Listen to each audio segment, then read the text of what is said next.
Hello everyone, in today's video I'll show you on how you can reset RGB back to default in SignalRGB.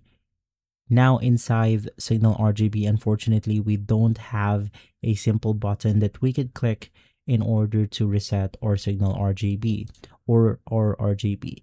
Instead, what we can do is to simply uninstall the application. So just head over to the add or remove programs on your Windows logo. And from here, you then want to search for SignalRGB.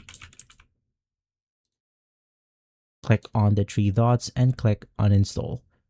Now, after uninstalling SignalRGB, you then want to completely turn off your computer, wait for around 10 seconds, and from there, you then want to hold press the power button for around 5 to 10 seconds to completely drain out all the remaining electricity on your computer.